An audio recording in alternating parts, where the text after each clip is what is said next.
para que podamos entendernos en esto que no será una exposición académica, sino de un diálogo, que yo les planteé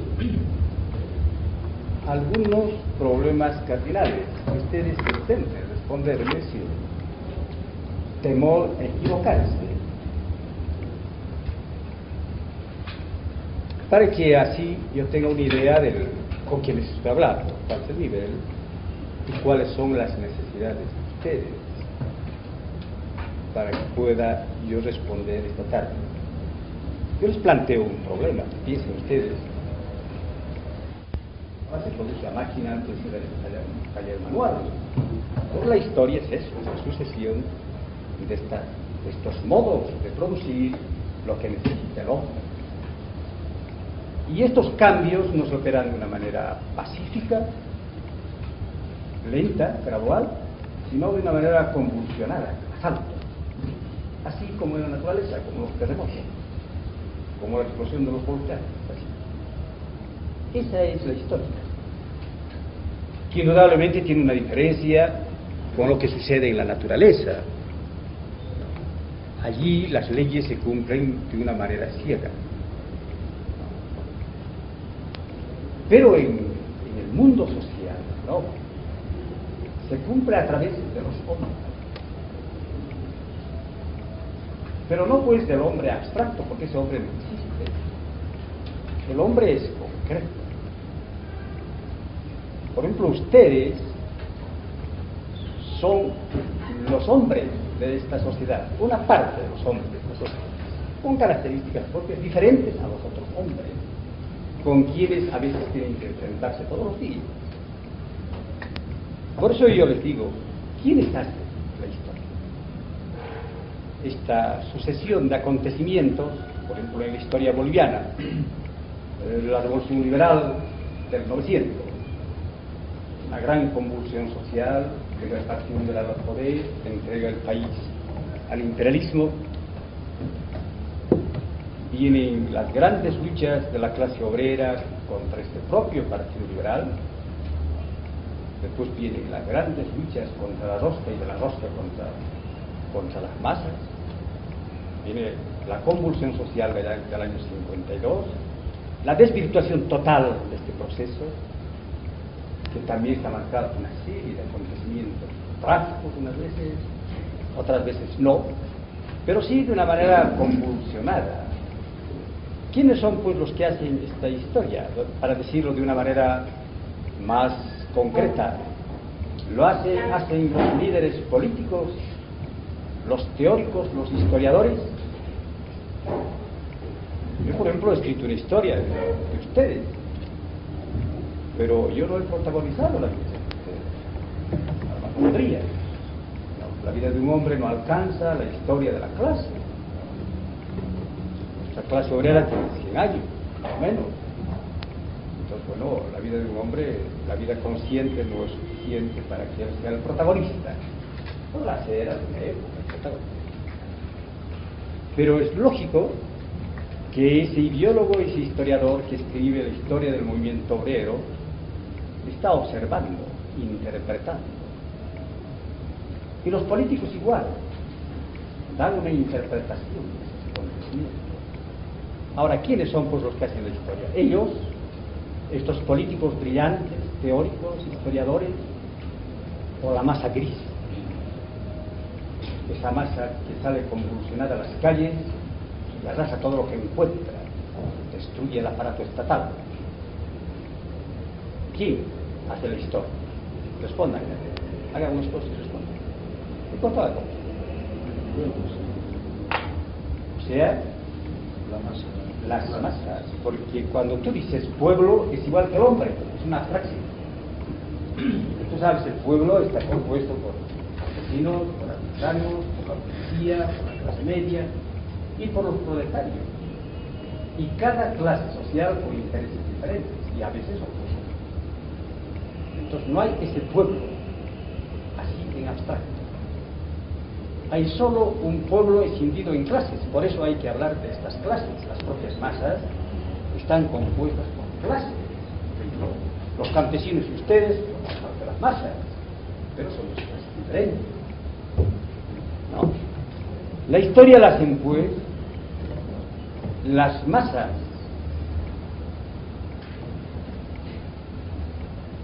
Y es curioso que la hagan ellos, que hagan ellas la historia, porque las masas explotadas, oprimidas, no concurren a las universidades. Por ejemplo, ahora la universidad a ustedes les cobija en su seno por un momento, pero ustedes no son alumnos de la universidad, porque para serlo tendrían que dejar de ser proletarios, ¿no? Tendrían que volverse estudiantes pequeños burgueses para adquirir una serie de conocimientos y servir de auxiliares al capitalismo, todo en la producción capitalista. Bueno, no somos, yo me felicito que no lo sean. Yo prefiero que ustedes sean proletarios, estos actores de la historia. Pero, ¿por qué esta clase que no maneja la cultura? Ustedes, por ejemplo, nos van a enseñar aquí periodismo obrero. Es sugerente que les enseñe el periodismo obrero a los obreros. Eso está demostrando que ustedes no manejan la cultura. Ustedes tienen que ser los profesores de periodismo obrero a los universitarios. Y van a ver en el relato que les voy a hacer cómo en cierto momento los obreros, es el momento más feliz de nuestra historia, los obreros tuvieron el acierto de enseñar marxismo a los universitarios. Y el marxismo se salvó de ser un esquema petrificado. Se volvió una doctrina dividida y revolucionaria. Los obreros enseñaron marxismo a los universitarios. Pero es sugerente, pues, que a ustedes ahora les enseñen periodismo obrero. Eso está demostrando de que ustedes no manejan la cultura. Pero ¿y por qué, pues? Si ustedes son así incultos, y ustedes saben, entre sus compañeros un buen porcentaje son analfabetos. ¿Por qué estos analfabetos, que en los momentos de gran tensión social son el sector más interesante, el más radical, el menos conservador? En la clase, igual que en los partidos, los dirigentes son conservadores. Ustedes son dirigentes sindicales. Ustedes siempre son más conservadores, más conciliadores que sus bases. Siempre. Y los sectores avanzados de la clase, los más activos, políticamente, sindicalmente, en cierto instante son también más conservadores que el grueso atrasado de la clase. Por ejemplo, esos campesinos que viven ocasionalmente a la empresa, esos obreros que son peones, no son calificados, perciben salarios muy bajos, esos son los más radicales y los que acaban con el orden establecido. Los dirigentes, los politizados, son mucho más moderados. ¿Por qué, pues? Si esta es la actuación de la propia clase y esta es la historia, ¿por qué? ¿Por qué razón esta clase tiene que ser el motor transformador de la historia? El que crea. Ustedes hacen la historia con sus manos, pero ¿por qué? ¿Cuál es la razón? Ya hemos dicho que los sabios, los políticos, los teóricos son los intérpretes y a veces los aprovechadores de lo que hacen ustedes. Pero ¿por qué ustedes van a ser esos protagonistas? Intenten responder, o no es clara el planteamiento. ¿Entiendes? ¿Claro? ¿La pregunta clara? Hagamos con toda confianza. Por un proceso dialéctico constante, cambiante, ¿no? Claro. El proceso dialéctico cambiante. Claro, todo está en cambio. En el mundo, no solamente en la sociedad, en las ideas, en la naturaleza, todo se está transformando. Ustedes se están transformando. No solo en su anatomía, como personas, se están aproximando a la muerte y se están transformando. No son la misma cosa de lo que entraron. ¿Cuántas células se habrán botado ustedes? Cabello, sino que también la mente de ustedes. ojalá yo tenga la suerte de fijar en la mente de ustedes algunas ideas. En esa medida habré contribuido a que un poco se transforme. La sociedad es igual, tiene que transformar, tiene que perecer el capitalismo y tiene que aparecer la sociedad comunista. Este capitalismo lentamente se está destruyendo. Tiene en el vientre una criatura que le va pateando para salir, para nacer. Esa criatura es el comunismo. Se va a producir pues el parto. Por una ley de la propia del desarrollo de la sociedad se va a producir el parto, que va a ser la revolución, y ustedes van a ser los parteros. Si ustedes no se entrenan para ser los parteros, a lo mejor se muere pues la madre, como tantas veces ocurre por la impericia del partero. Entonces tienen que entrenarse para ser buenos parteros, para que llegue a nacer la sociedad comunista, que no es ninguna utopía ni ningún sueño, sino es una realidad palpable. Ustedes en su fábrica, en su empresa, pueden palpar lo que es el comunismo. Tal vez veamos algo de eso en la exposición. Eso es así, y ustedes son estos parteros. Pero ¿por qué razón pues ocupan este lugar? Yo les estoy diciendo una cosa muy importante, que tienen que aprender a ser parteros. Es decir, que ahora no son. Ahora son inconscientes. No podrían jugar ese papel. Y si hacen la revolución, con seguridad que entregan a cualquier enemigo encubierto. A la burguesía o nacionalista o democratizante o lo que sea, le entregan el poder. Como entregaron al año 52. En el 52 destruyeron el aparato del Estado burgués, pero no tomaron el poder. Le entregaron a un partido burgués y al MNR. Ahora puede ocurrir igual. Y seguramente ocurrirá si ustedes no se entrenan para ser parteros. Y sepan qué cosa están trayendo al mundo, pues. Sepan que ese niño se va a dar el alarido en incorporarse de ustedes. Entonces, en ese cuestionamiento está ya la respuesta. A pesar de que ustedes no son los parteros, ya son los protagonistas. Porque, por ejemplo, de lo que digan ustedes en ese problema tan palpitante y tan controvertido, control obrero o cogestión. Aquí hay un problema de burguesía y proletariado, de ustedes y sus opresores. Pero los oprimidos se complacen en repetir la consigna de los explotadores y vivan a la cogestión. Entonces, si ustedes persisten esa actitud y apuntalan e imponen la cogestión, están ya actuando en un sentido negativo en la historia, por inconsciencia, porque todavía no son los buenos parteros, no han aprendido la ciencia para hacer parir a la nueva sociedad. Esto es como toda actividad, esta es una ciencia, hay que aprender esa ciencia. Eso está demostrando que ustedes ya son actores sin poseer la ciencia. ¿Pero por qué? ¿Qué cosa poseen si no poseen la ciencia? Porque si no, no serían actores. ¿Y por qué los intelectuales que dicen que poseen la ciencia, lo que es dudoso, no pueden transformar en nada la sociedad?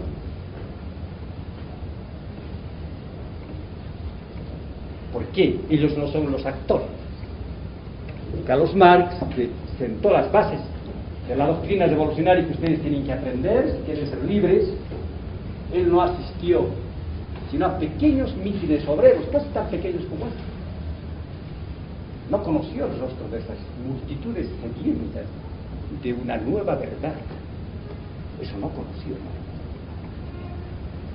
Él no fue pues el personaje que transformó la historia.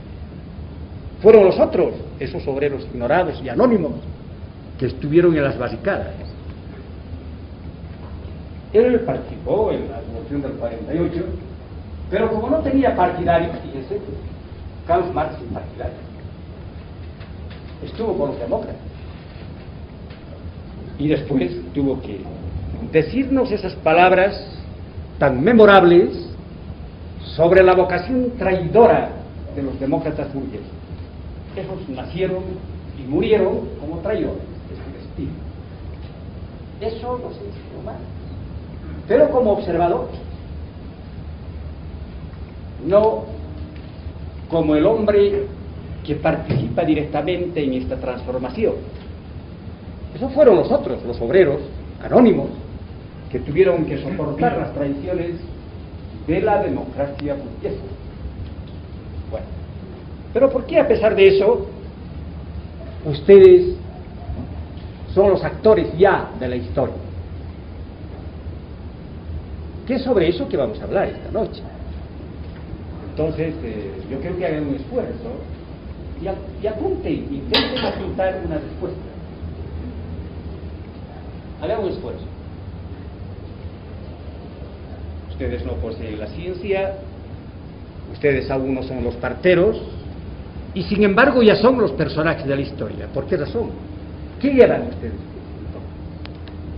Por algo tiene que ser. Si los privilegiados de la cultura, los cachorros de los explotadores, esos que se cobijan en las universidades, ellos no hacen las políticas, son observadores, testigos de esa historia. Ustedes lo hacen, ¿sí?, sin poseer esos privilegios. ¿Por qué? ¿Por qué razón?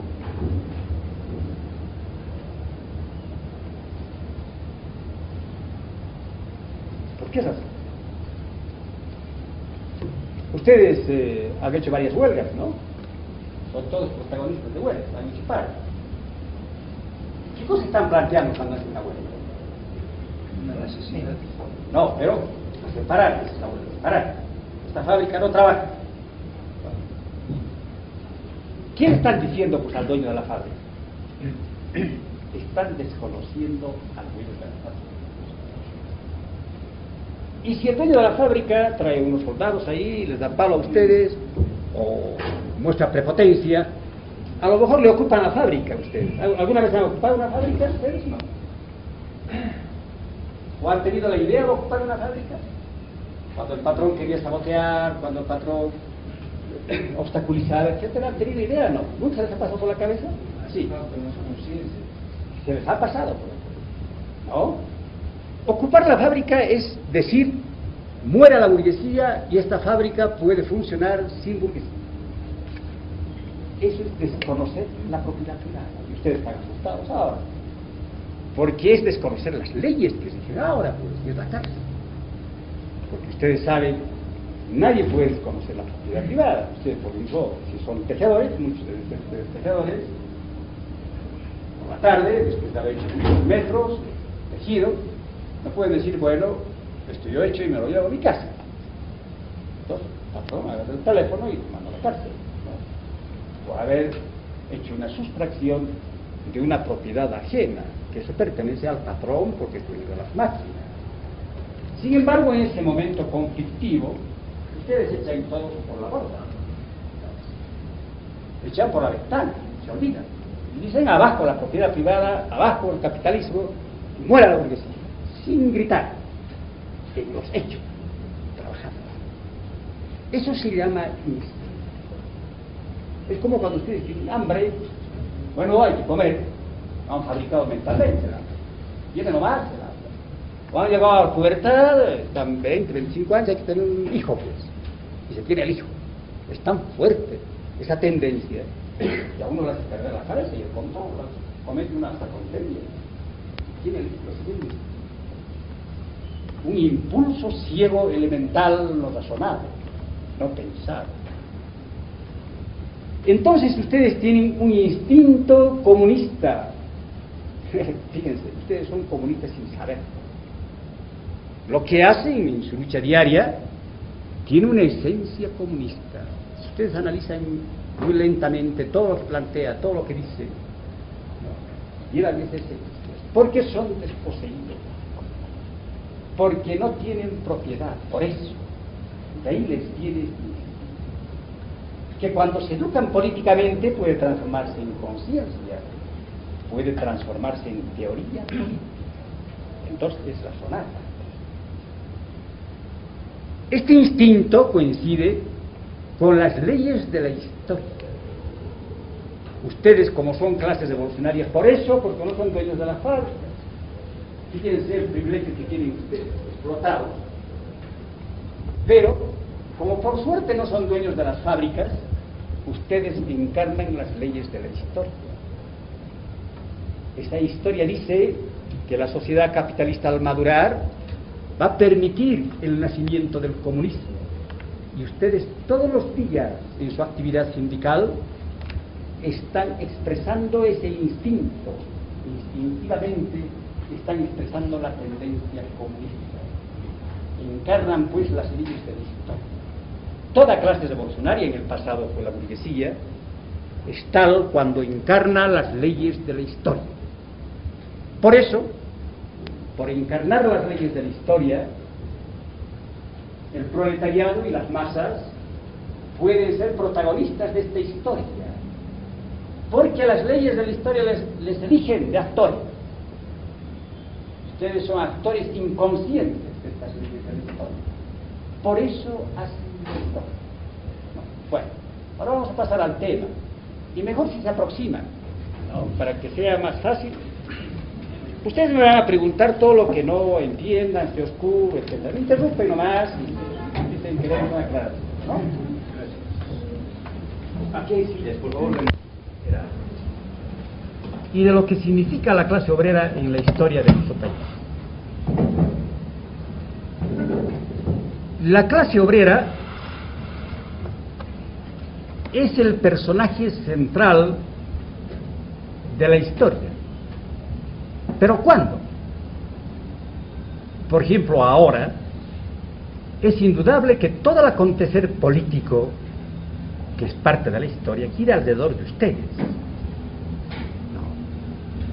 La respuesta que den ustedes sobre el salario mínimo vital, el control obrero, la cogestión, va a modificar el curso político o lo va a afirmar. Fíjense la importancia que tiene. Y si ustedes se reuniesen y dijesen, estamos cansados de los diversos regímenes de la burguesía y vamos a luchar por nuestro propio gobierno y nos organizamos para eso, impulsarían un radical viraje en el proceso histórico, como aconteció el año 71.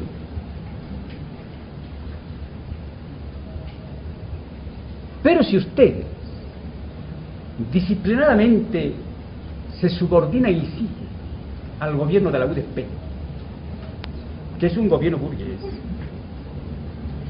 no ha variado nada, simplemente se ha firmado el gobierno, con todas sus contradicciones, sus limitaciones, etc. Entonces, de aquí podemos deducir que este personaje de la historia, que es la clase obrera, va a jugar un determinado rol en ciertas condiciones.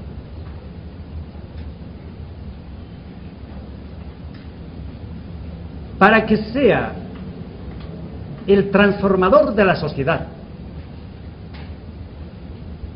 que eso significa ser el personaje decisivo.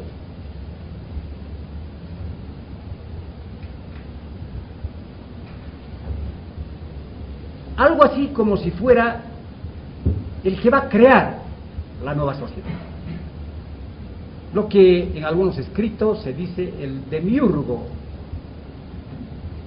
de la historia, una especie de Dios que va a señalar un determinado curso a la historia. Para eso es preciso que la clase obrera se emancipe de la sociedad, comience emancipándose de la sociedad. ¿Qué quiero decir? En Bolivia y en otras partes, la clase obrera comenzó como un contingente humano dentro de las huestes manejadas por sus propios enemigos de clase. por sus explotadores. De una manera general, sirvió a ciertos grupos de la burguesía contra otros. Fue más electoral o carne de cañón. Ustedes fueron en gran parte eso en el periodo 78-80.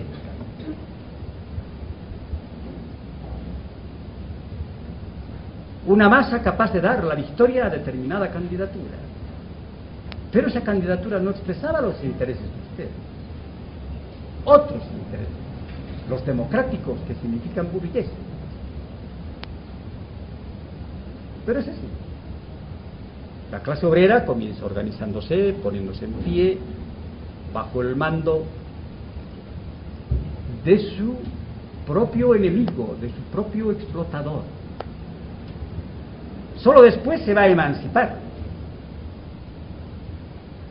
organizado por su enemigo.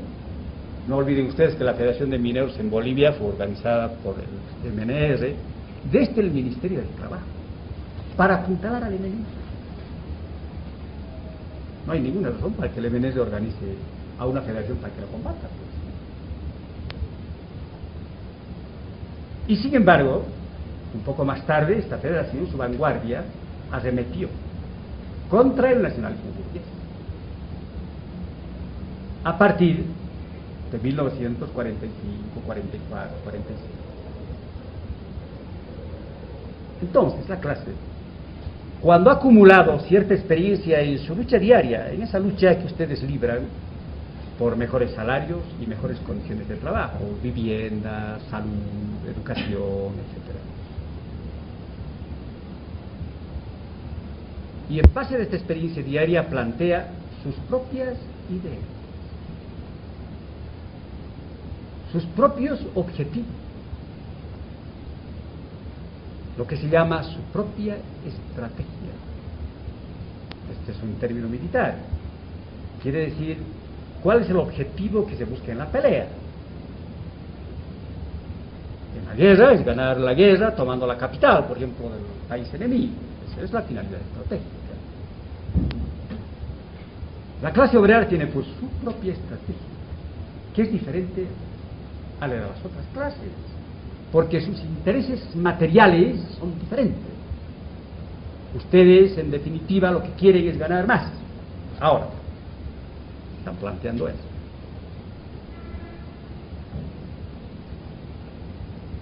Si a ustedes les dan un aumento, pequeño o grande, el patrón de ustedes tiene que reducir un poco su ganancia, la plusvalía, tiene que embolsillarse menos. Y si a ustedes les disminuyen el salario con cualquier maniobra, por ejemplo, como la que ocurre todos los días, el dólar ahora dice que está en 285, por tanto ustedes están comiendo el pan más chiquito que hace una semana, 2 semanas. Más cara debe estar la vida. Entonces, el patrón a ustedes, en complicidad con el Estado, les está quitando parte de su salario. Se está enriqueciendo más.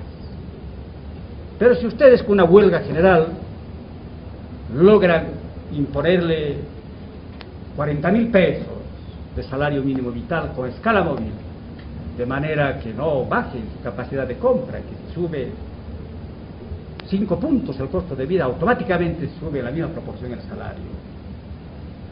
Lógicamente le pegarían un buen corte en el bolsillo del patrón, pues, ¿no? Se apropiarían de una parte de la plusvalía. La pelea de ustedes con el patrón es sobre eso. Por eso que es irreconciliable. Por eso no puede funcionar la cogestión. ¿Creen ustedes, sentados en una mesa, los obreros, salvo que sean unos dirigentes traidores, los obreros van a decir, bueno, está bien, siga nomás usted embolsándose la ganancia y nos va a dar un aumentito cuando gane más? Si no gana, no nos da. Como si el salario estuviera en función de la ganancia y no de las necesidades de ustedes. No. Por eso ustedes son pues clase diferente de la burguesía. Es una clase irreconciliable. O la burguesía es destrozada, o ustedes vuelven a la barbarie. Ustedes son desgarrados internamente. No hay otro camino. Por esa razón, cuando ustedes se libertan de la sociedad, se libertan pues de la influencia ideológica y organizativa de la burguesía. Plantean su propio programa, su propia estrategia.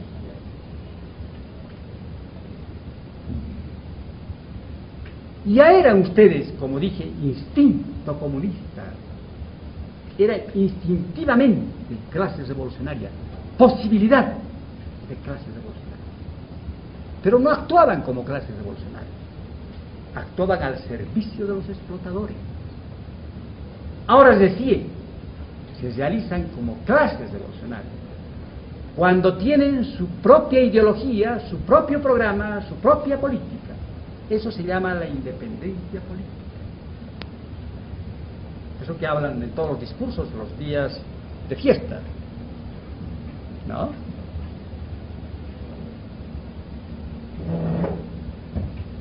Se van a realizar como clases revolucionarias, por tanto van a poder transformar a la sociedad. Pero para eso primero tienen que transformarse ustedes. Tienen que tener su propia fisonomía. Tienen que ser proletarios, con orgullo plebeyo, que levantan en alto sus banderas, tradicionalmente las banderas rojas, que encarnan todas las luchas del proletariado mundial. Con mucho orgullo van a levantar de manera desafiante estas sus ideas.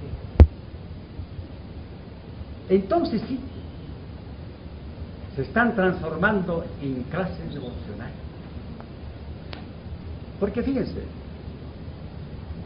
en la escuela, en la radio, en la televisión, incluyendo la televisión universitaria, en los periódicos, en la iglesia, difunden e imponen determinadas ideas, determinada moral, respeto a la autoridad, respeto a la propiedad privada, las leyes.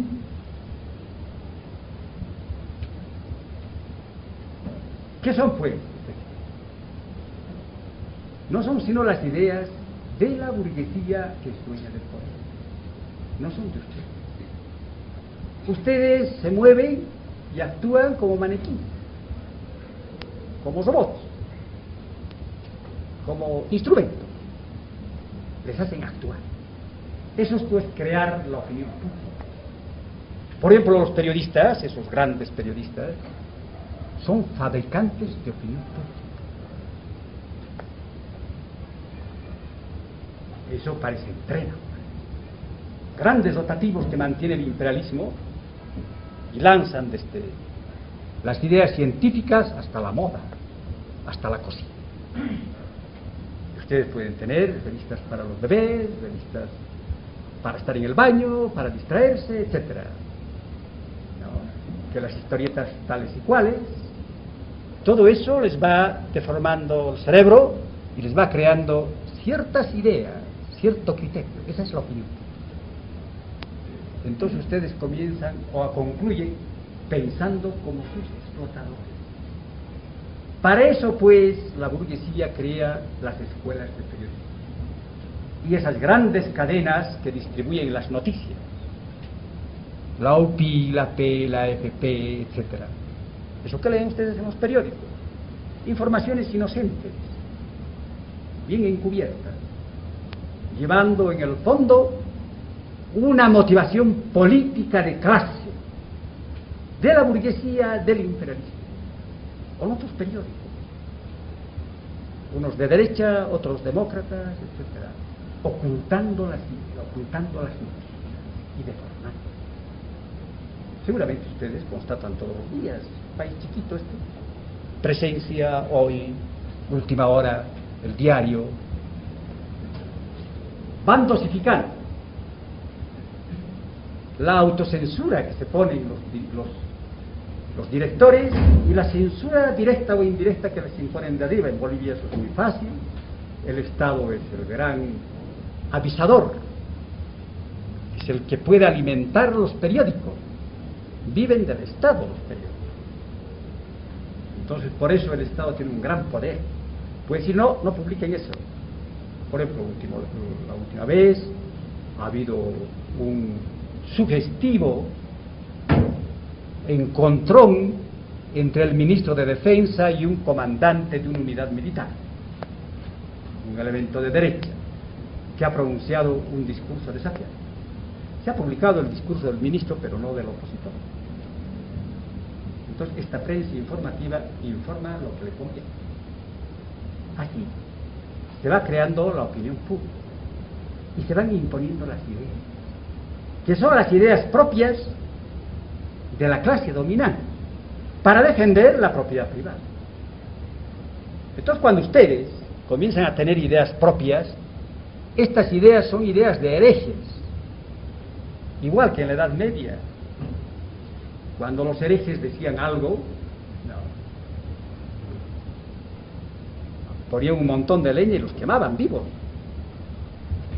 Ahora no hacen exactamente eso, pero a uno pues o lo asesinan, o lo destruyen en la cárcel, o le van colocando un tremendo cerco del silencio, porque su idea es herética, es hereje, porque quiere destruir esta sociedad que los teóricos de la burguesía dicen que corresponde a nuestra naturaleza humana y que es eterna. Entonces ustedes, los proletarios, dicen no, es efímera esta sociedad, va a acabar con la explotación, y la explotación misma va a acabar, y con nosotros, porque nosotros proletarios vamos a dejar de ser tales. Estabilidad de la sociedad, por eso son ideas perseguidas. Entonces vean ustedes que este no es un problema mecánico, es un problema de formación de las ideas políticas y de organización de los propios obreros. En esta primera emancipación de la clase obrera, cuando se emancipa de la clase, de sus opresores, se afirma como clase, es decir, es proletariado. Durante gran parte del siglo XX, para no mencionar el siglo XIX, en Bolivia, se discutió si había o no había problema social, y si había o no lucha de clases. Y los teóricos de la burguesía decían, no hay, porque Bolivia es un país donde sobra el trabajo y la riqueza. Eso es propio de los países altamente desarrollados. Aquí no hay problema social ni hay lucha de clases. Son invenciones de los agitadores. Aquí vive bien el que quiere trabajar. Solo los flojos se mueren de hambre. Entonces, lógicamente, era una época en que la clase obrera estaba intentando afirmarse como clase, como proletariado, porque cuando se afirma el proletariado como clase, acentúa pues la lucha de clases. Puede levantarse el proletariado como masa, eso es por ejemplo la huelga general, contra la burguesía como masa, no contra tal o cual empresario aislado, sino contra todo. Por eso cuando ustedes dicen no a las conversaciones limitadas entre empresarios y obreros de cada fábrica, y más bien conversación de nuestras direcciones nacionales con nuestros empleadores en escala también nacional, con la Confederación, con la Cámara de Industrias en el caso de ustedes, están diciendo eso. Están diciendo la clase obrera aquí quiere hablar con una sola voz contra la clase burguesa, que así en su conjunto está representada por el Estado. El Estado es su representante, su administrador. Esos son los administradores de la burguesía, desde el ministro del Trabajo hasta el ministro del Interior y el presidente de la República. Las propias leyes sociales, la Ley General del Trabajo, etcétera, que crea tantos conflictos al empresario individual, han sido ideadas para someter a ustedes a la explotación. Entonces, como ven ustedes, en esta primera emancipación, la clase obrera se afirma como clase. Fija sus contornos. Pero repitamos, para que estos contornos aparezcan como tales, totalmente diferente del campesinado, del artesanado, de la burguesía, de la pequeña burguesía, de los estudiantes, de los intelectuales. Para que aparezca así, la clase obrera tiene que tener su propio programa. ¿Y cuándo puede? ¿Cuándo la clase obrera puede hablar su lenguaje? Porque ocurre, y eso se observa en la historia de Bolivia y de todas partes, a la clase obrera muy tarde se le ha conocido su bronca voz. Esa voz que hace temblar, muy tarde se le ha conocido. No se le conocía el timbre de la voz, no hablaba, era carne de cañón, estaba simplemente obedeciendo a otros. Otros hablaban por la clase.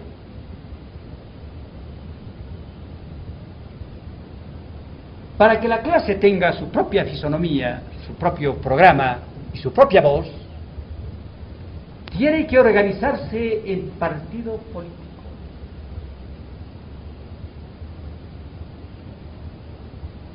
Que indudablemente es el punto más elevado de la lucha de clase.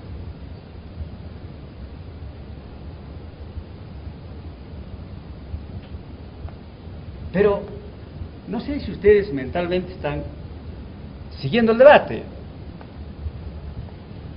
No. Pero alguno de ustedes tal vez ha dicho, bueno, pero la burguesía antes de llegar al poder no tuvo partido político. Las logias masónicas, pero no eran partido político en el sentido estricto del término. Y solo los proletarios tienen un partido de tipo bolchevique, desde evolucionarios profesionales, técnicos en la revolución, parteros, como les he dicho a ustedes. Solo el proletariado ha dado nacimiento a ese tipo de partido.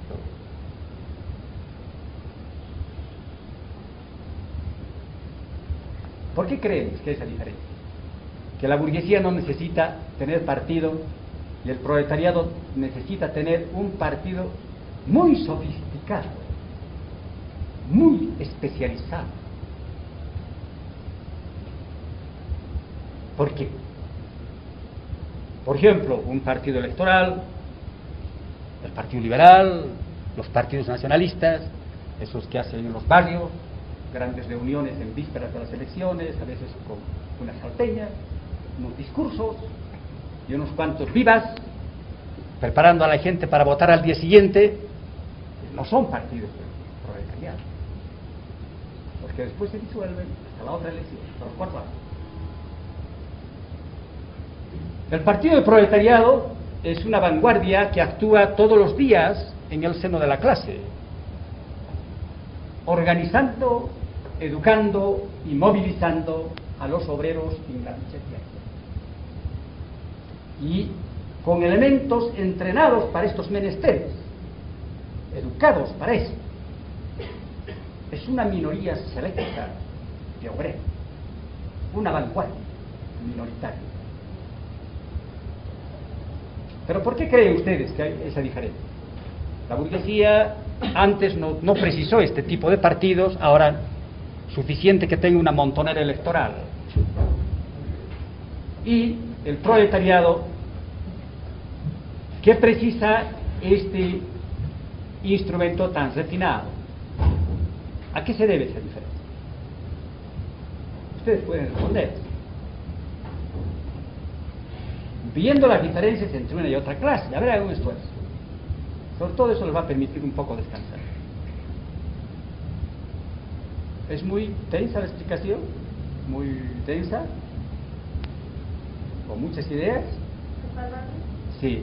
Porque la burguesía ya, en realidad desde la época del feudalismo, ya se iba apropiando de los medios de producción. Entonces el proletariado, para conseguir esos medios de producción y socializarlos, tiene que necesariamente tener la vanguardia revolucionaria para llegar a la revolución, porque así como entrega a la burguesía o el fascismo a la burguesía, el poder no lo entrega en la misma forma al obrero. Eso es imposible. Sí, en realidad la compañía de ustedes ha dado una gran parte de la respuesta. Hay que afinar un poco. La burguesía fue dueña de la economía antes de ser dueña del poder total. Y también fue dueña de parte del poder, por ejemplo, de las municipalidades. Pero algo más importante, fue dueña de la cultura.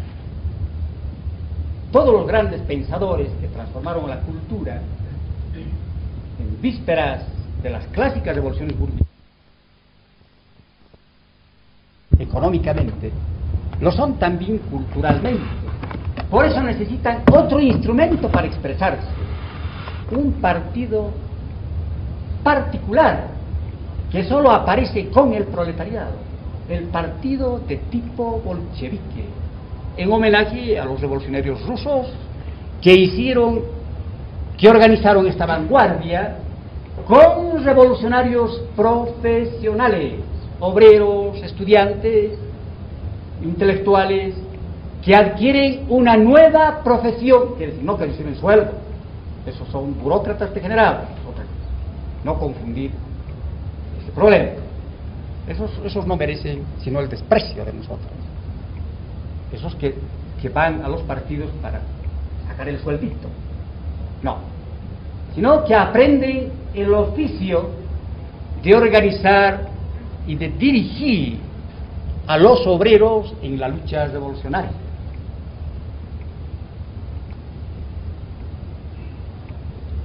Pero habrá otra liberación de la clase obrera. Porque esta clase obrera, así revolucionaria, va a tomar el poder, va a instaurar su dictadura, que va a ser la democracia obrera. Fíjense, cuando se instaure la dictadura proletaria, habrá democracia obrera y democracia para las masas en general. Pero no habrá garantías para la burguesía y sus rezados. Para ellos no habrá ninguna garantía. Por eso era dictadura. Ahora, la democracia burguesa es una dictadura encubierta de la burguesía. Pero la clase obrera, bajo la dictadura del proletariado, sigue siendo clase obrera. Sigue siendo clase explotada. Sigue teniendo sindicatos independientes del aparato del Estado para defender sus intereses contra los burócratas que nunca dejarán de asomar por los poros del aparato estatal, incluso del obrero. Entonces, para emanciparse realmente el proletariado, tiene que negarse, dejar de ser tal. Esta sociedad de explotados y explotadores va a ser negada por la sociedad comunista sin clase social. Y el proletariado tiene que dejar de ser proletariado, disolverse en la sociedad de los trabajadores independientes, libres. Entonces, ¿no ven ustedes? La verdadera emancipación del proletariado es su propia disolución. Es un proceso apasionante. Una clase obrera que en el camino de su liberación tiene que afirmarse tanto como clase, señalar tan nítidamente sus contornos frente a la burguesía, a la larga tiene que autodestruirse.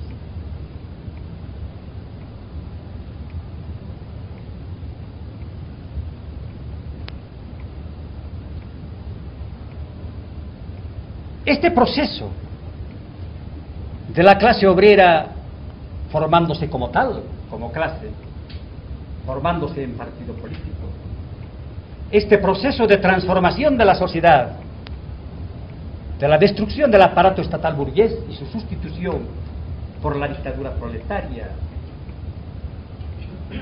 este proceso de la disolución del proletariado y el advenimiento del comunismo, llena casi toda la historia contemporánea. Esa es la historia contemporánea. Poco importa que los historiadores oficiales no vean esto así, que saquen teorías muy curiosas. Para ellos la historia es lo que dicen los caudillos y hacen los caudillos, lo que dicen los políticos y los ideólogos. Las masas serían meras sombras, moviéndose de acuerdo al capricho de estos caudillos. No.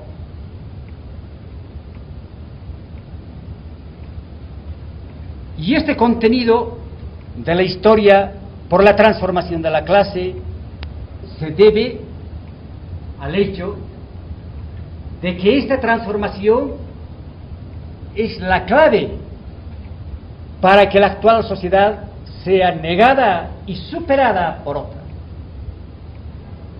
para que se cumplan las leyes de la historia, para que se cumplan las leyes de la historia.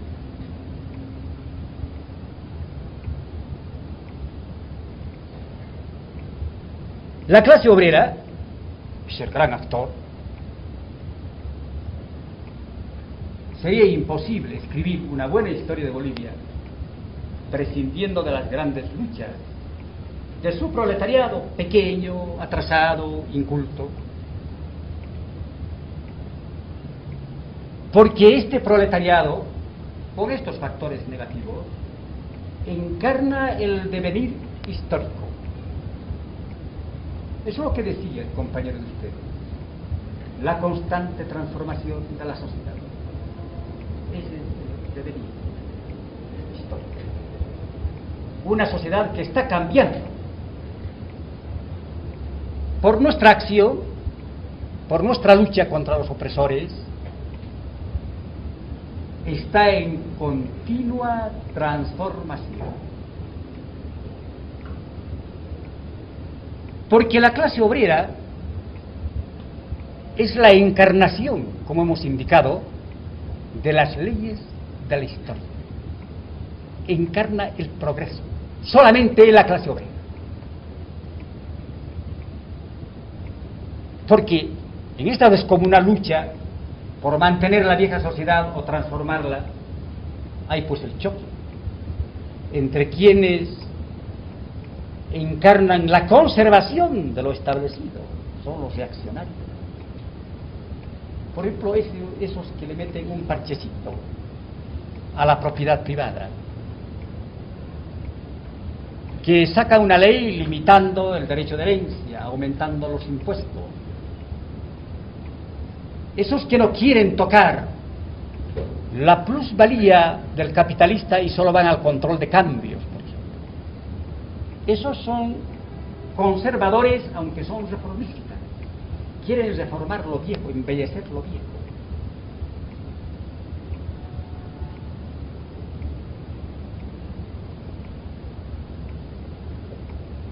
Y los otros, que buscan la transformación de la sociedad destruyendo su base material, la propiedad privada de las máquinas, de los medios de producción. Solo estos son los revolucionarios. Y los únicos que pueden plantear eso son ustedes, porque no tienen nada que defender en las fábricas. No es que ustedes no son propietarios de las máquinas. Ustedes van a arrasar con la propiedad de las máquinas. Por eso son revolucionarios. ¿No ven? Está la pauta. ¿Quién es revolucionario en nuestra época? El que destruye la propiedad privada. ¿Quién es conservador? El que conserva la propiedad privada aunque la deforme. ¿Sí? Una pregunta. Sí. Y todo eso tiene un momento, ¿no es cierto? O sea, hay que saber darse en qué momento destruir la propiedad privada, Sí. en qué momento Claro. volverse o transformarse conservador. Oh, pues.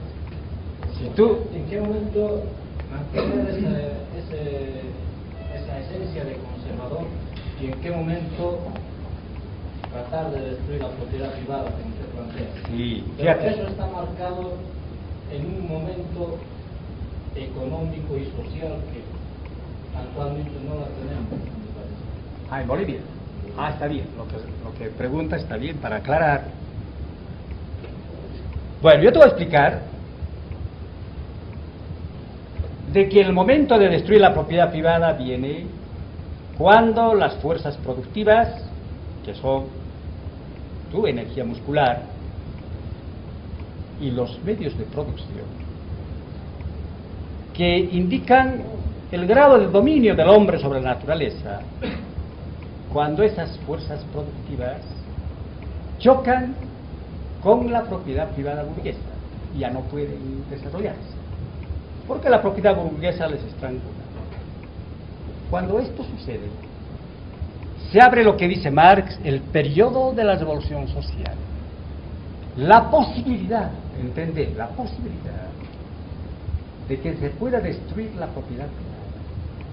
La historia pugna por eso, por permitir que las fuerzas productivas puedan encontrar un cuadro para desarrollarse más, destruyendo la propiedad privada y sustituyéndola con la propiedad social más amplia, que va a impulsar este desarrollo de las fuerzas productivas. Un ejemplo: las máquinas en esa época van a producir sin límite, porque ahora las máquinas tienen una cadena: el interés del capitalista privado, su ganancia, la competencia, etcétera, etcétera, y solo producen para la ganancia, no pueden producir para las necesidades de todos, porque bueno, los burgueses lo dicen, ¿no? Esta fábrica no es hogar de caridad, aquí se tiene que ganar, así es, se tiene que ganar. En esta sociedad las empresas existen cuando ganan, si no, se cierran. Bueno, ese momento se abre esta posibilidad. Ahora, ¿cuándo se produce? La virtual destrucción, cuando viene la revolución.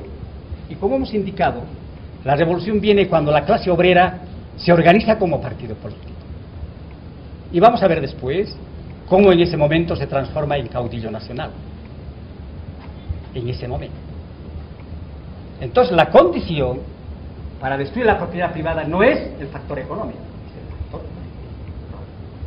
No puede en cualquier momento destruirse la propiedad privada en general, pero sí en pequeño. El sabotaje, la huelga, ¿qué son? Pues la ocupación de la fábrica, ¿qué son? Destrucciones en pequeño de la propiedad privada. Por ejemplo, la idea de que los obreros tengan mayoría en algunas empresas, ¿qué es? Pues, oscuramente los obreros dicen que quieren destruir la propiedad privada. El control obrero colectivo mayoritario, completo, que expresaba incluso cuando era individual, cuando era imperfecto. Es decir, nosotros somos los amos en esta empresa, no la burguesía. Eso es, compañero, destruir la propiedad privada. Pero son gérmenes. Cuando esto se haga con convicción política, va a ser parte del programa de la revolución proletaria. Entonces sí, se va a arrasar con la propiedad privada. Pero para que eso ocurra, no es que faltan las condiciones económicas, falta la condición política. Porque fíjate, en Bolivia, que es el partido más conflictivo en este tema, en Bolivia, esta crisis que estamos viviendo, que es tan dramática para ustedes, ¿a qué obedece? A la muy pequeña producción. ¿Qué son, pues, para un país con las dimensiones de Bolivia, las riquezas de Bolivia? Una deuda externa de 4.000 millones de dólares, no es nada. México tiene 80.000 millones de dólares, creo. Pero en la condición actual es demasiado, porque Bolivia produce excesivamente poco, por dos razones. Porque allí donde está el modo de producción capitalista, la forma de producir capitalista, las fábricas de ustedes, esta propiedad privada, que es una agencia de los intereses imperialistas, estrangula a las fuerzas productivas. Y en el campo, la pequeña parcela no permite este desarrollo. Entonces nosotros tenemos dos enfermedades. Por formar parte de la economía mundial y estar sometidos o sufrir la influencia negativa del imperialismo, de la presión imperialista, y por nuestro poco desarrollo capitalista. Fíjense qué tal contradictorio, como tú dices, dialéctico, así contradictorio. Sufrimos los males del capitalismo y los males del modo de producción anterior al capitalismo. La poca producción en el agro. Bueno, esto es lo que hay que resolver si se quiere resolver los problemas bolivianos. Esta crisis estructural, porque está en la base de la economía. Y solo se puede resolver si se destruye la propiedad privada en las ciudades, la propiedad privada burguesa, y se supera el minifundio en el agro. Solo en esas condiciones. Entonces, la destrucción de la propiedad privada aquí es una necesidad histórica. ¿Qué quiero decir cuando digo necesidad histórica? Que no podrá desarrollarse la sociedad si no se cumple algo. Esa es necesidad histórica. Si no se destruye la propiedad privada, no hay solución. Si la clase obrera no se organiza en partido político, no hay revolución social.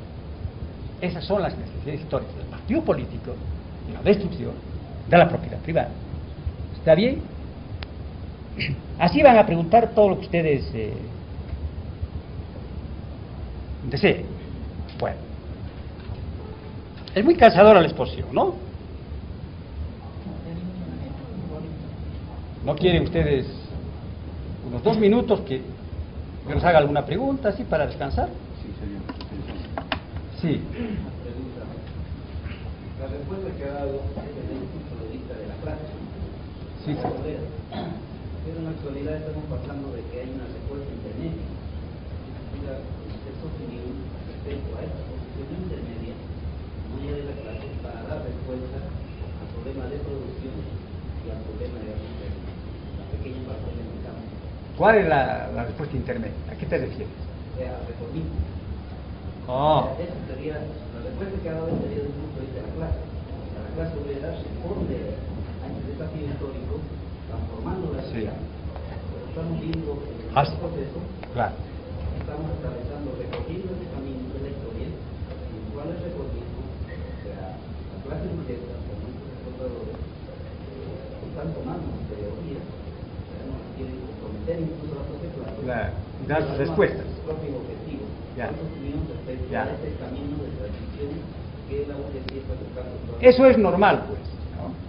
Eso es normal. Indudablemente la burguesía da sus propias respuestas. Por ejemplo, ¿qué es el nacionalismo burgués? Es una gran respuesta a nuestro atraso. Como aquí hay que cumplir estas tareas que les he indicado, y estas tareas eran propias de la burguesía, históricamente propias de la burguesía. Entonces da, pues, parece un partido burgués, dice, nosotros vamos a un gran desarrollo económico del país en los límites del capitalismo, con ayuda además del buen capital que va a venir de fuera. Para ellos hay un capital financiero bueno y malo. Idea, simplemente. Los capitales son igual nomás, buscan ganancia y se acabó esto.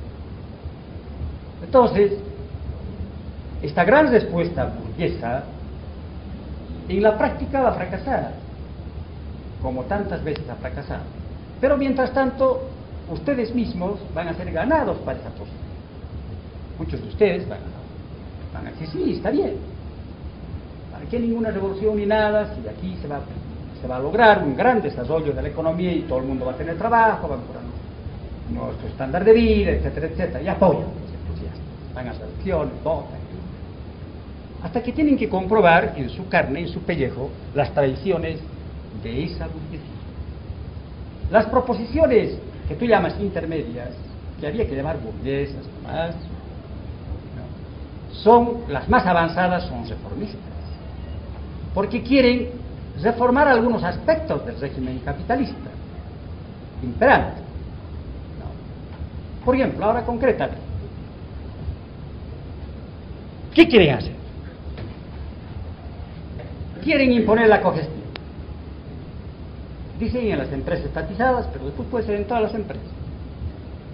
Hay que colocar a los empleadores y a los empleados en una misma mesa, de igual a igual, paritaria, de igual a igual, para que discutan los problemas de la empresa y salvar sus problemas económicos. Por ejemplo, hacer más rentable Comibol y Yacimiento, aumentar la productividad y también aumentar los salarios a medida que aumenten las ganancias, las utilidades. Esa es una respuesta burguesa de colaboración entre ambas clases y reformista, porque quiere introducir algunas reformas. Es indudable que la cogestión no es igual que el liberalismo a secas, donde no era posible asomarse a la dirección de la empresa. Bueno, ahora se hace una pequeña reforma, pero se hace una reforma sin tocar la esencia de la propiedad privada. Otro aspecto, en otro plano, ustedes hoy día han observado que los empleados públicos, que son empleados estatales, trabajadores del Estado, han parado, porque quieren tener el mismo derecho que ustedes de sindicalizarse. La burguesía no quiere largar ese derecho, quiere mantener su privilegio de tener a los empleados como una recua de parciales políticos. Entonces viene un partido y vota a los anteriores y pone a los suyos, que son incondicionales, viene otro gobierno y vota a estos y pone a otros. No hay carrera administrativa ni cosas así. Entonces, lógicamente, el gobierno intentaría buscar una forma intermedia, alguna forma de racionalizar la administración pública para tener influencia política entre sus propios empleados, para no darles el mismo derecho que ustedes conquistaron en una larga lucha, porque esto que están por conquistar los empleados públicos, así a través de sus luchas, también ustedes lo hicieron antes, con masacres, prisiones, etc. Así tuvieron que luchar sus mayores, los otros obreros lucharon así. Entonces, lógicamente, estas medidas burguesas, reformistas, buscan simplemente introducir unos parches al régimen de la propiedad privada. Es una tendencia conservadora que puede tener un efecto distorsionante en la lucha de clases, puede desorientar a los obreros hasta cierto punto, pero a la larga la ley de la historia va a vencer esos obstáculos y va a obligar a los que apoyaron las medidas reformistas a ir hacia la destrucción de la propiedad privada. ¿Qué cosa más quieren preguntar? Bueno, en los países, me extrañó que eso no me pregunten ustedes, en los países como Bolivia, atrasados, vamos a ver por qué, donde no todos son proletarios es una minoría, tiene un grave problema la clase. Toda revolución social es mayoritaria, incluyendo el de la burguesía. La burguesía fue pues el tercer estado, que levantó a gran parte de la sociedad contra el feudalismo. La burguesía revolucionaria fue el exponente de esta mayoría nacional. Porque, repito, no puede haber una revolución social minoritaria. Pero ahora, ¿cómo resuelve pues el proletariado este problema? Si es una insignificante minoría, ¿cómo puede hacer la revolución que importe su propia libertad, su propia emancipación? Solamente si se convierte en caudillo nacional, es decir, si expresa los intereses de las otras clases sociales, particularmente de los campesinos y de la clase media. Y aquí topamos el punto más interesante de la polémica política en nuestro país. En el sentido clasista, ¿cuál es pues la contradicción fundamental entre quienes se da? Bolivia es un país que soporta la opresión imperialista. Esta opresión explota a los obreros, saca la plusvalía, pero no se limita a los obreros, sino que es nacional. Oprime a la propia burguesía, le expropia económica y políticamente. El Estado boliviano es un Estado dependiente del Estado de la metrópoli imperialista. No tiene soberanía. Soberanía quiere decir, a mí no me manda nadie, yo mando aquí, es soberano. El gobierno boliviano puede decir, pues, porque bueno, aquí el embajador, con y la CIA y la FBI arreglan hasta las cuestiones policiales. Esta es una colonia, semicolonia, es una semicolonia. Pero además, económicamente está expropiada por el imperialismo, porque los aspectos fundamentales de la economía los va retomando, ahora con la minería mediana, que es el gran canal del imperialismo y la banca internacional. Y por otro hecho, porque no le permite a la burguesía nativa, a pesar que es tan servil, nuestra burguesía en todos el sector, desde los democratizantes hasta los fascistas, viven de las migajas que le dejan los intereses, servil, parasitar. Pero a pesar de eso, no le permite un desarrollo económico, le impide el desarrollo económico. ¿Lo ven ustedes? Esta es una opresión que va a todos los sectores. Al campesinado no le permite ingresar a la civilización. Por eso aquí hay una nación oprimida, no solo una clase oprimida, una nación oprimida de varias clases. Pero, ya hemos dicho, las clases tienen intereses materiales diferentes, por tanto, intereses políticos diferentes. ¿Quién encarna, pues, a esta nación oprimida? ¿Quién? Desde el conglomerado de las clases, la burguesía, esta burguesía parasitaria, corrupta, incapaz, la pequeña burguesía que no tiene una política independiente nunca, el campesinado perdido en su pequeña parcela, no. Solo el proletariado, por ser clase revolucionaria, encarna a perfección los intereses de la nación oprimida. Por eso, la contradicción fundamental se da entre el imperialismo y el proletariado representando a la nación oprimida. Como ven ustedes, para la clase obrera en Bolivia es de vida o muerte el que se convierta o no en caudillo nacional. Si no lo hace, no se va a libertar, no va a libertar a la sociedad, va a seguir nomás clase encadenada.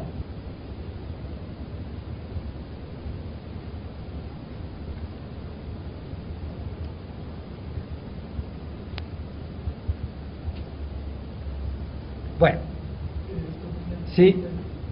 Tocando otra vez el tema de la crisis que vivimos, usted dijo que solamente un partido obrero puede solucionar, pero ¿con qué clase de política? Con una política de la clase obrera, Claro, con una política revolucionaria. En realidad yo no dije exactamente eso, ¿no? Yo lo que dije es que la crisis actual, la estructural, solo puede resolverse destruyendo la propiedad privada. Claro, dije después que esta destrucción depende de que la clase obrera se estructure en partido político, en su partido político. Si la clase obrera tiene su propia estrategia, y esa estrategia es la destrucción de la propiedad privada, la consumación de la revolución proletaria y la instauración de la dictadura, de una revolución hecha por la nación oprimida, no por el proletariado minoritario solo, y una revolución que cumple las tareas de la propia burguesía de las otras clases y sus tareas, que es combinada la revolución y sus objetivos. El partido de la clase obrera es el partido que en su programa y en su acción diaria encarna esta estrategia. Ahora, claro, en la clase hay muchos partidos obreros. La clase puede dar lugar a muchos partidos obreros. Las capas atrasadas, las intermedias, las más avanzadas, etc. Y pueden tener muchas estrategias. Muchos partidos pueden propugnar, por ejemplo, el electoralismo solamente. Pueden propugnar el reformismo, pueden propugnar el nacionalismo. Estos partidos obreros no corresponden a la política de la clase obrera, a su estrategia. Yo les doy un gran ejemplo. Esos que ahora ayudan al gobierno de la UDP, la socialdemocracia europea. La socialdemocracia europea controla a los obreros de muchos países europeos. ¿No? Y es gobierno en muchos países. Ellos vienen de la Segunda Internacional, fundada el año 1889, cuando aún vivía Engels. Fundaron allí como partido, como internacional marxista. Y se hundieron en la Guerra Mundial porque se volvieron socialpatriotas. Han acabado como reformistas y ahora como agentes del capital europeo, que pugnan a veces con los yanquis por ensanchar, por ejemplo, el mercado latinoamericano por el capital europeo. Por eso a veces en las organizaciones obreras la socialdemocracia está en pugna con las organizaciones norteamericanas, por ejemplo en la ORI, en la Confederación de Sindicatos Libres. Ellos están en pugna con los americanos, porque ellos son algo así como la vanguardia del capital europeo. Ese partido obrero, la socialdemocracia, que tiene tantos obreros, desarrolla una política burguesa. Es un partido obrero burgués. Entonces, pueden haber muchos partidos obreros, pero hay uno solo revolucionario. Yo les dije la gran referencia, es la propiedad privada. ¿Qué objetivo busca? No, seguramente este año, por ejemplo este mes. Eso no quiere decir eso. Quiere decir su lucha a dónde va dirigida. Es tener una estrategia. La actuación diaria de uno debe tener una orientación. ¿Dónde va? ¿Qué orientación? ¿No? Bueno.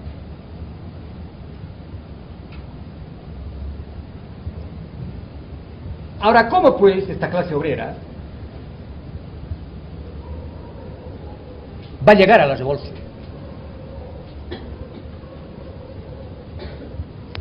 Esta es, diremos, la materia prima de la historia de un país. Aquí se entreteje la historia de un país.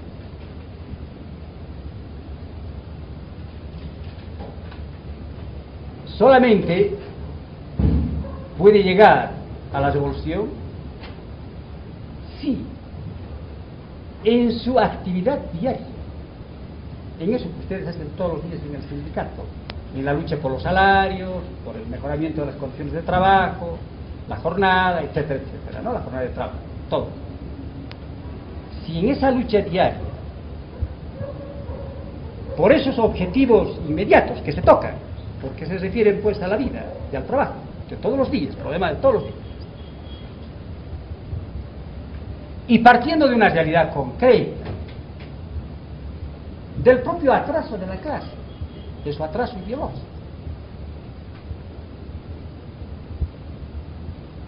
Si esta lucha diaria es encaminada en la perspectiva de aproximarse a la conquista del poder.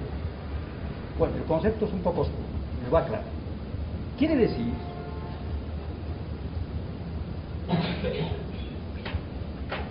que esta lucha diaria, estén pensando ustedes en el salario mínimo vital y el escalafón. Esta lucha diaria debe permitir a la clase ver el mecanismo de explotación del régimen capitalista. Los obreros, con todo su atraso, su analfabetismo, su apoliticismo, repudio a la política de los partidos, eso hay bastante, ¿no? A pesar de todo eso, ellos ven, llegan a ver, más que con los ojos, con las manos, cómo se los explota y qué papel juega el Estado en esta explotación. ¿Es protector de los obreros o es instrumento de opresión de los obreros? Por ejemplo, ahora la UDP dice que es la encarnación de una mayoría de votos del año 80. Evidentemente, ha tenido una mayoría. Pero los que tienen los votos en una elección expresan la voluntad de sus electores. Y si hubiera triunfado Víctor Paz, él hubiera expresado. Y si hubiera expresado Banzer, en otras épocas otros han triunfado. ¿Todos ellos expresaban los intereses de los explotados? No. Es una falsa idea de la función, del papel, del parlamentarismo y del sufragio. Entonces, solamente los obreros pueden convencerse de qué clase es a qué clase social representa este gobierno a través de esta su experiencia diaria, más que leyendo los folletitos de propaganda. Ustedes conocen a los obreros mejor que yo y me van a dar la razón. Ellos actúan a base de su propia experiencia, no a base de las lecturitas de los folletos. Eso apenas se ayuda un poquito, ¿no? Entonces, esa lucha diaria debe permitirnos ver eso. Y por tanto, abrir los ojos para el obrero y comenzar a interrogarse qué caminos debe seguir para libertarse. Y desembocar a la urgencia de que tarde o temprano tiene que controlar el poder estatal para ser libre, tiene que ser clase gobernante. Eso solo puede aprender en esta su lucha diaria. Si a condición de que esté orientada así la lucha, es decir, esté subordinada a una estrategia revolucionaria de clase, si no, no. Por ejemplo, salario mínimo vital no es tan grave. ¿Ustedes cuánto han pedido? Cerca de 30 y tantos mil pesos, ¿no? Si no estoy equivocado. Muy bien. Después del mundo. Porque al día siguiente hace un manipuleo con la moneda. Y los precios se eleva, se acabó. Ustedes tienen la ilusión por algunas horas o semanas de que reciben más platita. Después se van a convencer que se evapora más rápido. Pero, como consecuencia de una larga historia, de una larga lucha que viene del año 46, ustedes han planteado la escala móvil. Y cuando han planteado la escala móvil, lo han hecho como los obreros más avanzados. Solo en algunos países se ha conquistado la escala móvil. Por ejemplo, en Italia, y por ironía, los comunistas quieren que se revise para salvar a los empresarios. Porque dice la escala móvil puede hundirlos. No. En Inglaterra otro tipo, otra escala. Hay salarios periódicamente revisables, incluso en Brasil y la India. Pero no es la escala móvil, lógicamente. Son periódicamente revisables. ¿Qué es lo que quiere imponer la UDP? Por el discurso oficial, ¿no? Al plantear eso, ustedes se han anticipado a la trampa que podían haber hecho los patrones y el Estado con el manipuleo de la moneda. Bueno, entonces, si les dan los 30 y tantos mil pesos de salario mensual, con escala móvil revisable cada mes y con el control de ustedes, cuidado que se hagan meter los dedos a la boca y sea el INE el que controle los precios y la liquidez, porque les van a sacar todos los meses que más bien baja el costo de vida y les van a disminuir el salario. Ustedes tienen que controlar, porque no es ningún problema de alta ciencia, ¿no? La ama de casa sabe nomás con la canastita cómo andan los precios, ¿no? Todos los meses, ¿no? Entonces tiene que haber un comité obrero que controle eso cada mes y automáticamente se completa. Así queda al descubierto todo el proceso del manejo entre precios y salario. Y queda al descubierto un problema interesante. ¿Qué es el salario? Esa gran discusión que hay entre los economistas, los marxistas, etc. ¿Con qué debe medirse el salario? ¿Con referencia a la ganancia del patrón? ¿O con referencia a las necesidades del obrero? En todos los conflictos que ustedes han tenido que afrontar, salarial, seguramente han tocado este punto.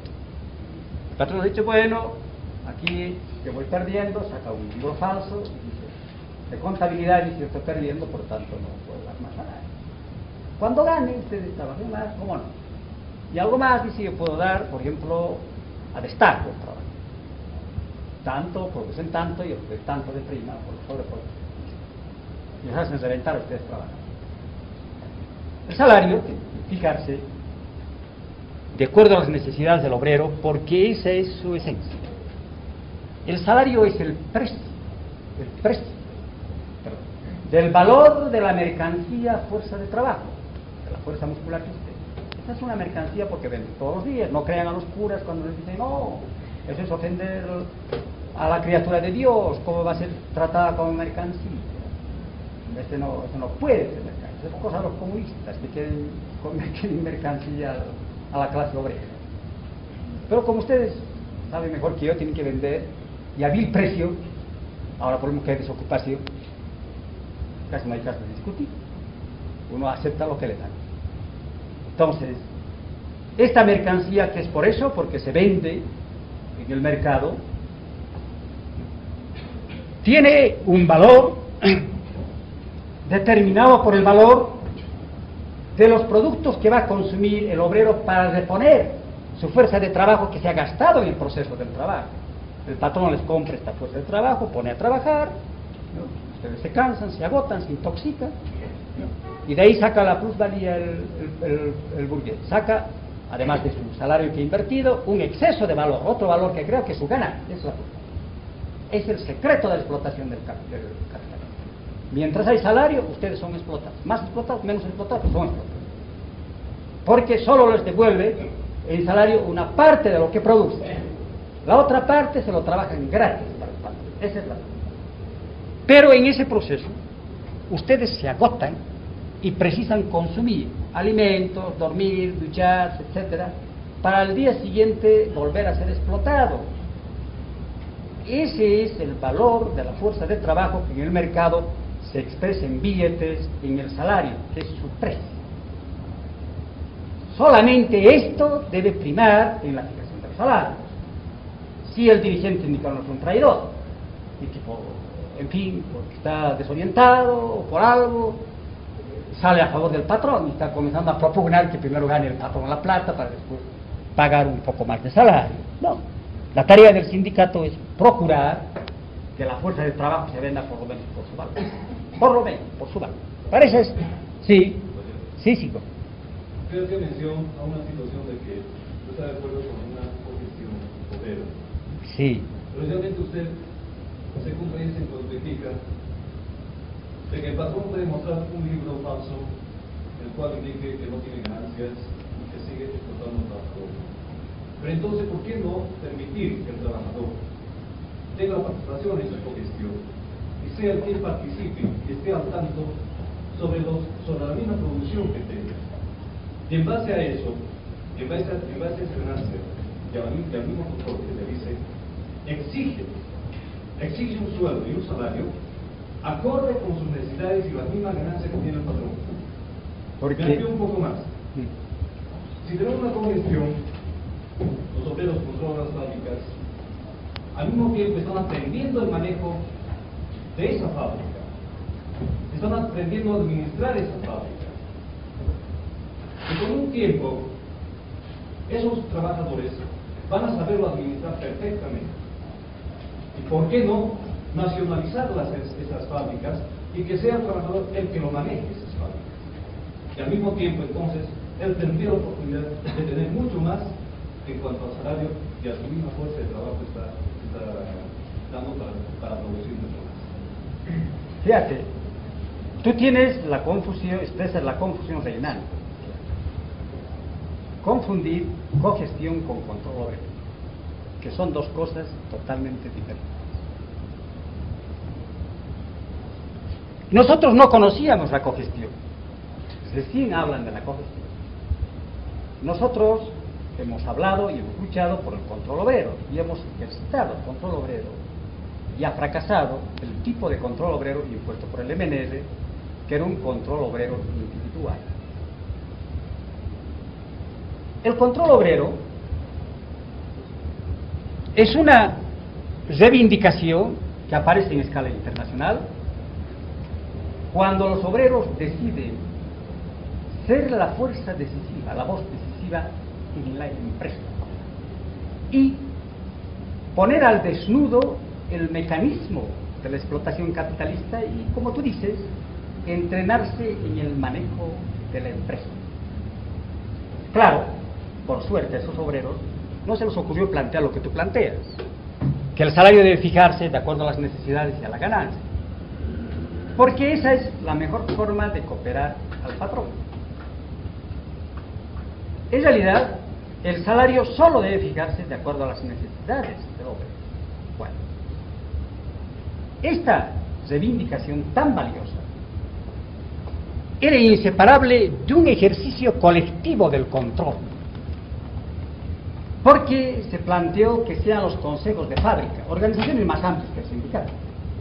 Porque ustedes saben, al sindicato cuánto va el 20% a los obreros, a las asambleas, etc. El resto no va aunque les descuente por planilla, no se interesa la del sindicato. El consejo de fábrica que se organiza en los momentos de gran agitación comprende a gran parte de la fábrica, casi a la integridad. Esos comités o esos consejos deben ejercer colectivamente el control. Y el control siempre se planteaba, como plantearon los obreros mineros el año 71, en mayo del 71.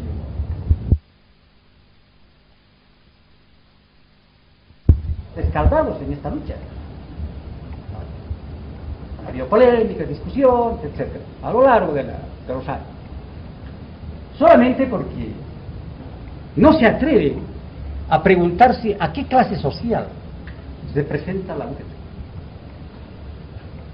Ustedes saben, si han leído o me han escuchado alguna vez ustedes, yo tipifico a este gobierno como burgués democratizado. Los otros dicen, bueno, no, porque hay varias clases ahí. Bueno, está bien. Pero aquí clases. ¿Quién manda entre ese conglomerado de clases? O todas las clases. Eso es imposible. Si se saca la media cuando dan tantas clases sociales, resulta ser. Alguien manda aquí, alguien cabalga el pobre. Yo digo que cabalga la burguesía. Pero los otros que no llegan a esta conclusión, que insinúan que este es un gobierno de otra clase, un sentido clasista, un gobierno intermedio, una cosa así, están pensando que por esa razón ya no se trataría de una cooperación con la burguesía. Por ejemplo, a mí me ha sorprendido que López de la Federación de Mineros diga, por la cogestión vamos a llegar a la autogestión. Bueno, la autogestión quiere decir que los obreros de una fábrica o de una empresa minera, ellos mismos administran y dirigen la empresa. Eso se da cuando hay estados obreros. Entonces falta poco para que López diga que vamos a llegar al socialismo. Es decir, este gobierno, porque ya no es obrero, eso no lo dice él, ¿no? Yo estoy interpretando, internamente puede transformarse gracias a la cogestión en su contrario, en una expresión del socialismo y de la autogestión, ¿no? Bueno,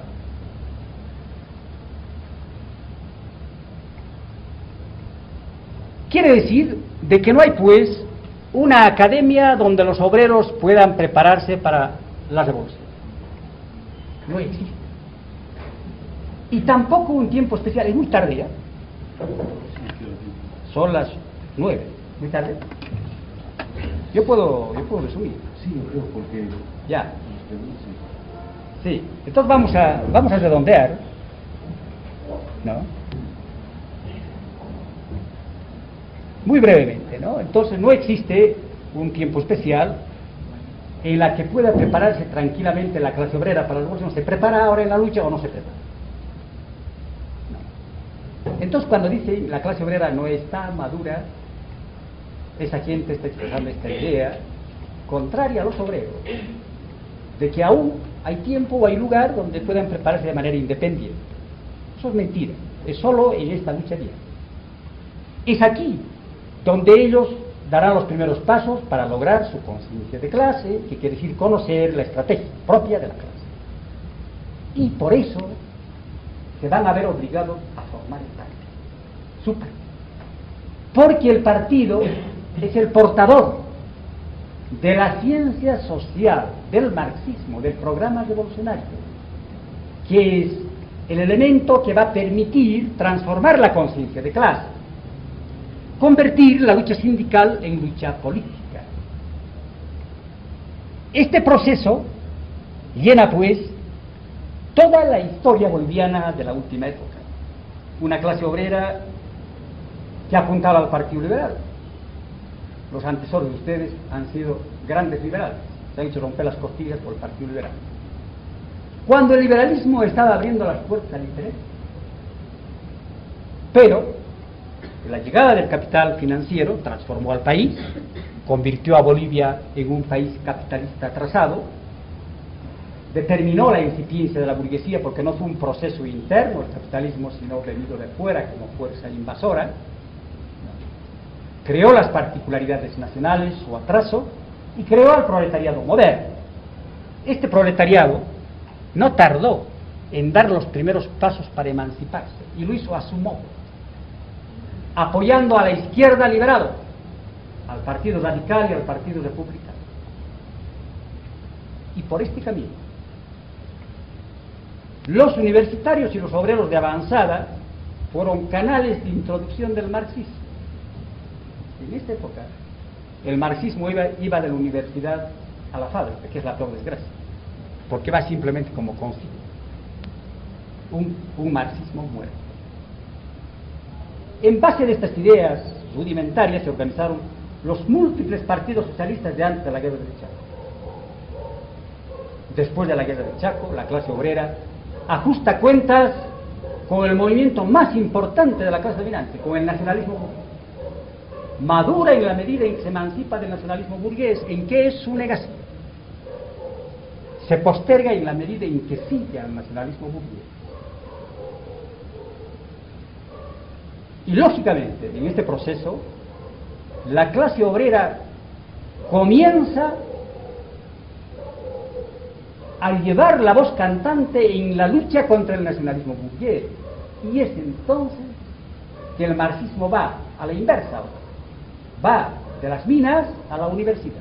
Un marxismo viviente. Un marxismo revolucionario, diremos.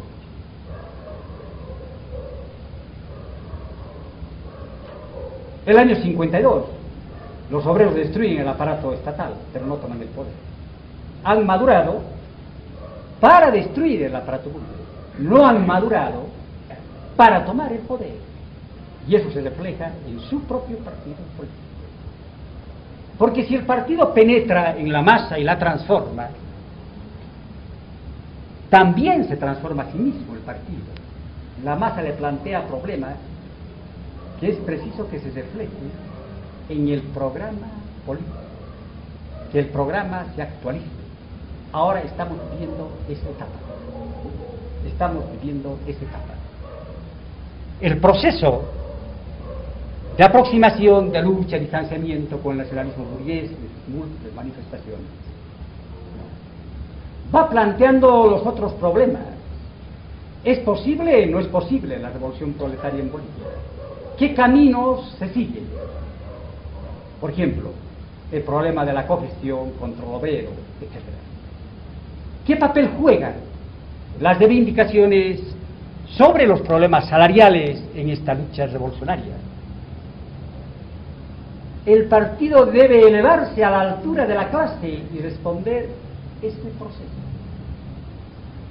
Cuando esto ocurra, cuando se vea la verdadera fusión entre clase y partido, entonces la posibilidad de la revolución proletaria, de la destrucción de la propiedad privada, se habrá convertido en realidad. Será del mundo. No. Bueno, eso en grandes líneas. Ahora vamos a hacer los cuestionamientos, ¿no?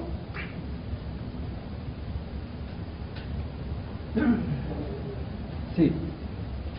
El tema para hoy día era el rol del sindicalismo, era la historia, ¿no? Boliviano. Boliviano. Es interesante notar, por ejemplo, y quiero hacer una pregunta: ¿por qué el proletariado boliviano iba a estar aquí porque ya está estructurado como tal?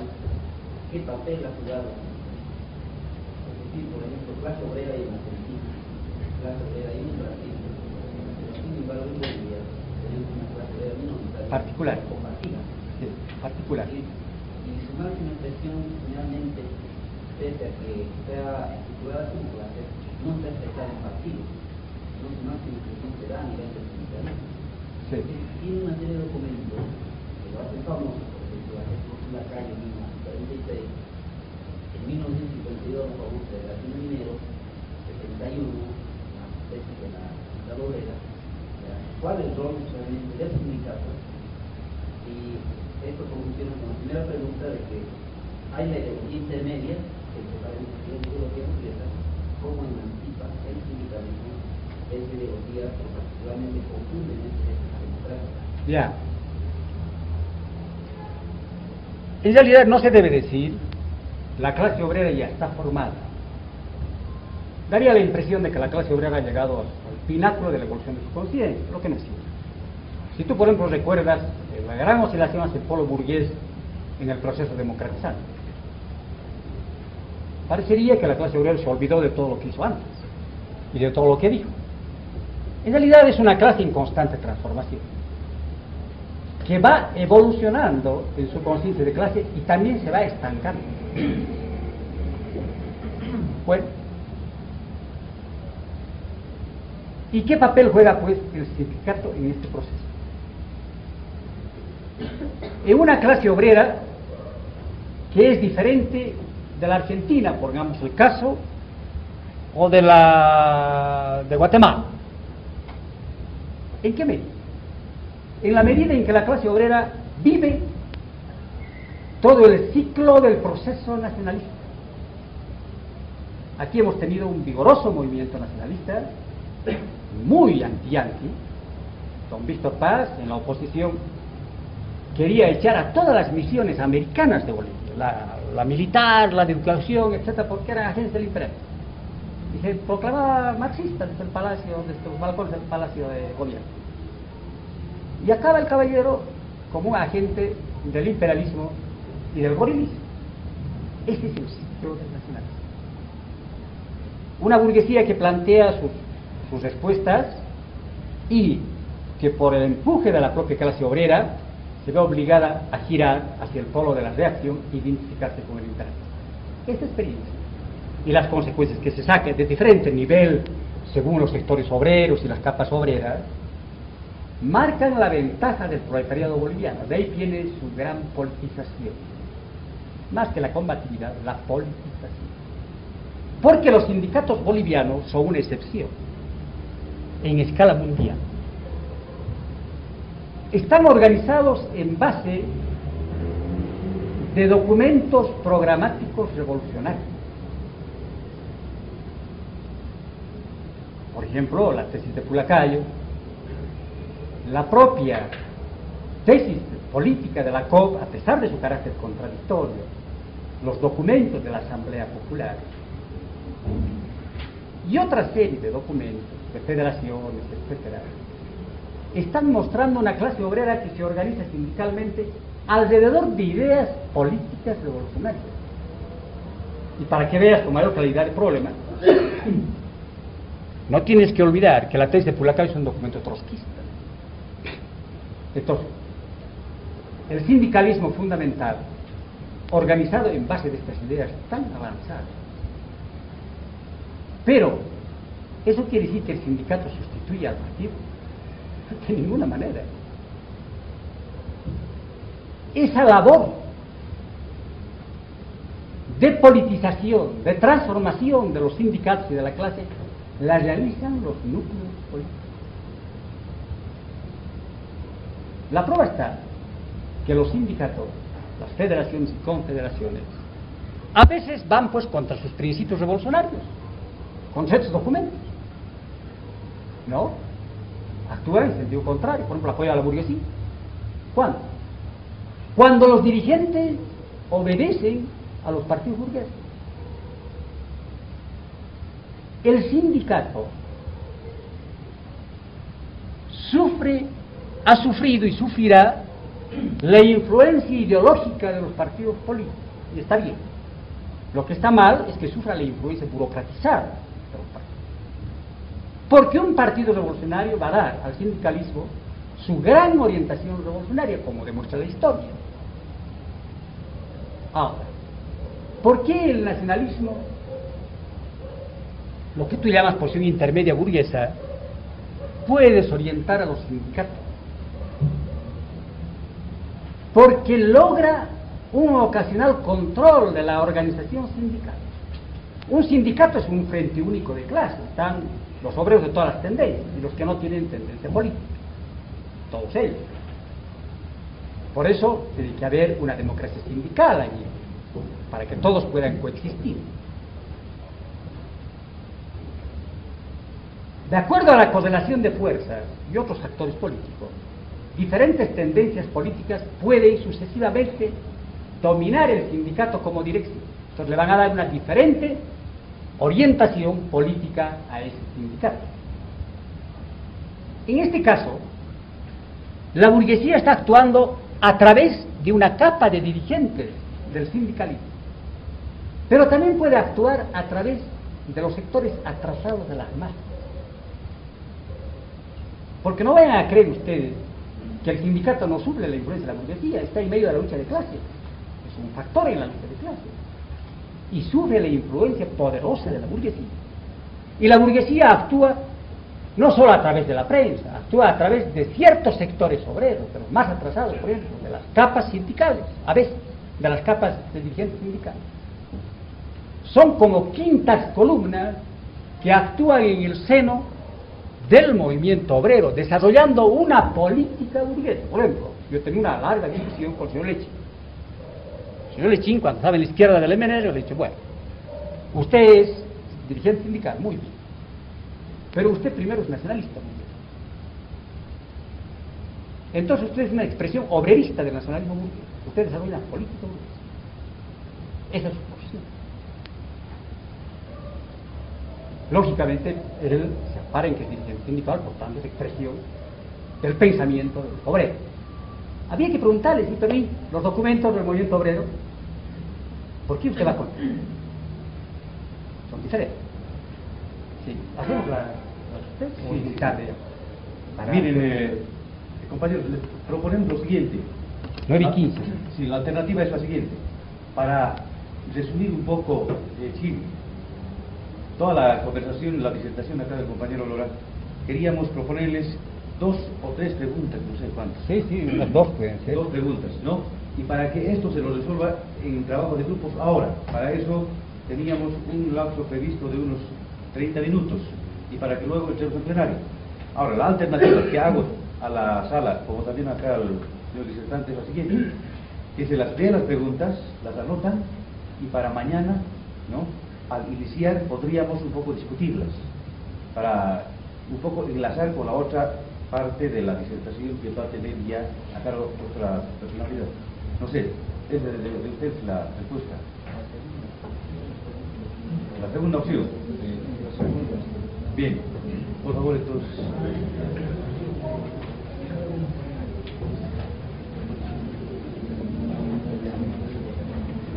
¿Qué es clase obrera consciente?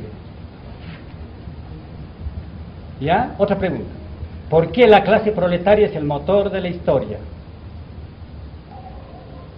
Y otra, la última. Relación entre sindicato y política. Relación entre sindicato y partido político o política. Bien, compañeros, creo que la organización, no hemos tenido tiempo de charlar ayer por la cuestión informal de la inauguración, nada de eso. Decía, la organización de todo este proceso del seminario taller está dividida en 2 etapas. Una del seminario, un marco teórico general, que es importante, creemos, y otra ya propiamente del taller, o sea, ya la parte del trabajo mismo. ¿No es cierto? Entonces, esta primera etapa que inicia el viernes, tendríamos los disertantes ya previstos, ¿no? Lo que nosotros les rogamos por la cuestión limitativa que es el tiempo, ¿no?, cumplir con estas tareas, o sea, con estas respuestas. por favor, porque creo que en la medida en que se cumpla, también va a haber el aprovechamiento correspondiente. Entonces, mañana les rogaríamos que los presenten en hojas especiales. Puede ser una media página, o de repente abarca una página, eso depende de ustedes. No, O dos, tres líneas. No, pueden ser unas cuantas líneas. Pero lo importante es que se haga. Y antes de empezar la sesión de mañana, entonces nosotros los vamos a recoger. Y a la vez leer unas 2 o 3 respuestas. ¿Les parece? Bien, compañeros, entonces hasta mañana. Gracias.